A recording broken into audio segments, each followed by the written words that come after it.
Assalamualaikum warahmatullahi wabarakatuh. Perkenalkan, nama saya Azira Sipa dengan NIM 24111220014, mahasiswa baru Fakultas Kedokteran Gigi. Hari ini saya akan mempresentasikan tentang urinary system. Kita langsung masuk ke materinya. Baik, untuk pembuka kita nih harus tahu dulu apa sih itu urinary system. Seperti yang terlihat ini sistem ya, berarti kita akan mempelajari beberapa organ yang bekerja sama untuk melakukan suatu fungsi tertentu. Di sini lebih spesifiknya ke sistem urinari, berarti sistem organ-organ apa saja nih yang terlibat dalam proses pembuatan urin. Dari misalnya kayak ginjal. Nah, nanti apa saja yang bekerja sama dengan ginjal untuk menghasilkan urin, itu yang akan kita pelajari sekarang. Baik, masuk ke slide pertama. Nah, di sini terlihat ginjal dan organ-organ lainnya. Ginjal itu yang ini, yang sepasang dan bentuknya seperti kacang. Ada ginjal kanan dan ginjal kiri. Untuk ginjal kanan ini posisinya berada di agak ke bawah dari ginjal kiri. Ini dikarenakan di atas ginjal kanan itu ada hepar, ada hati. Nah, jadi posisinya menyesuaikan seperti itu. Kita lanjutkan saja ke slide berikutnya. Nah, di sini ada kita lihat tampak dekat, kita zoom ginjalnya itu seperti apa. Nah, di sini ada kita lihat tampak ginjal dari permukaan. Nah, di sini ada fibros kapsul. Apa sih fibros kapsul itu? Nah, sama halnya dengan paru-paru. Paru-paru kan memiliki pelindung. Nah, nama pelindung itu kan pleura. Nah, ternyata ginjal juga mempunyai lapisan pelindung. Namanya itu fibros kapsul. Nah, fibros kapsul ini nanti dia akan membantu mencegah ginjal ini dari penyebaran infeksi. Nah, selain fibros kapsul, yang kapsul ya berarti dia di luar, melindungi di luar. Ternyata ginjal ini juga memiliki pelindung yang berada di dalam ginjalnya itu. Namanya itu perirenal fat capsule. Nah, fat kan berarti lemak. Ini nih lemak yang melindungi ginjal di dalam. Jadi dia itu kayak bantalan yang fungsinya untuk pastinya melindungi ginjal. Jadi misalnya ada pukulan dari luar, ginjal itu nggak langsung hancur. Nah, misalnya ginjal kanan ini kan berada di bawah, agak ke bawah ya, berarti rib kita, tulang apa namanya, tulang kerangka kita ini nggak melindungi secara optimal. Jika terpukul dari belakang itu kan langsung kena ginjalnya. Nah, tapi kalau nggak terlalu keras itu nggak apa-apa, karena ginjal ini memiliki bantalan. Jadi ini akan mencegah kerusakan pada ginjal. Baik, kita lanjut saja ke gambar berikutnya. Di sini dapat kita lihat di dalam ginjal itu tampaknya bagaimana. Nah, di sini kita akan bahas tentang struktur ginjal yang terlibat dalam pengolahan urin. Nah, pertama itu kan nanti tuh urin itu terbentuk misalnya dari air dan elektrolit. Nah, itu masuk di permukaan ginjal. Nah, di sini tuh akan urin itu diolah oleh korteks dan medula. Setelah jadi urin itu akan disalurkan melalui renal papilla. Renal papilla ini memiliki banyak duktus. Nama duktusnya itu adalah duktus papiler. Nah, duktus papiler inilah yang akan menyalurkan ke minor calyx. Minor calyx ini juga cabang-cabang ini akan menyatu menjadi mayor calyx.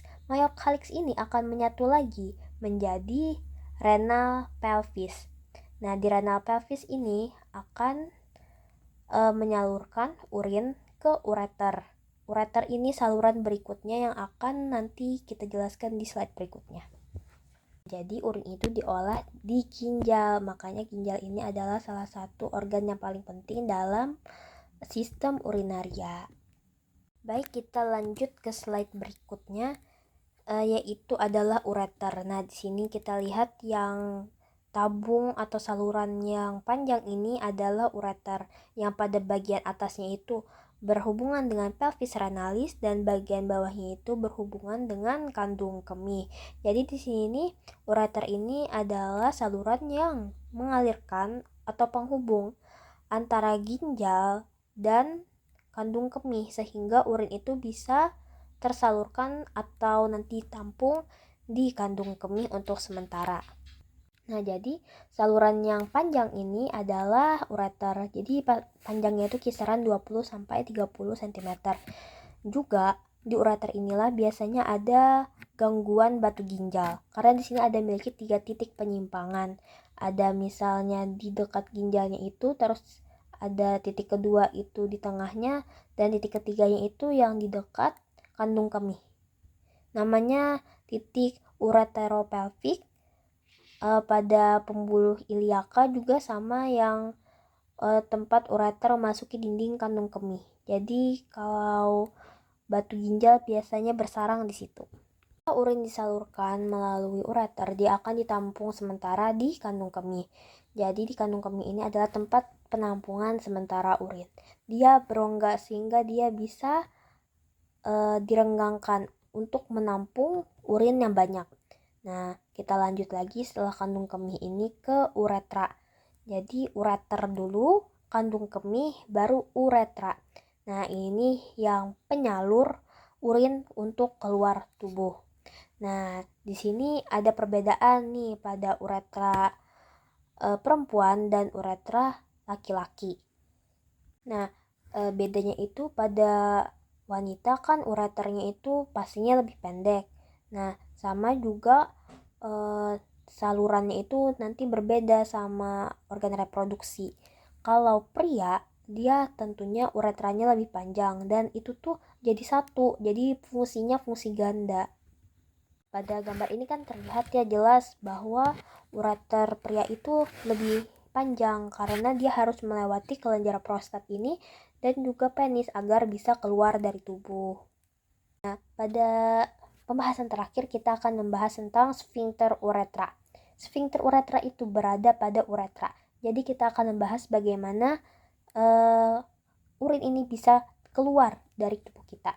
Sfinkter uretra ini ada dua. Ada sfinkter internal dan sfinkter eksternal. Untuk sfinkter internal ini di leher dari kandung kemih.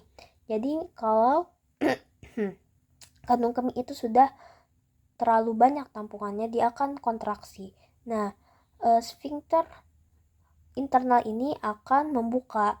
Nah, jadi setelah membuka ini dia involunter. Jadi dia itu kayak otomatis aja gitu. Nanti makanya ada namanya sfinkter eksternal. Sfinkter eksternal ini yang bisa kita kendalikan.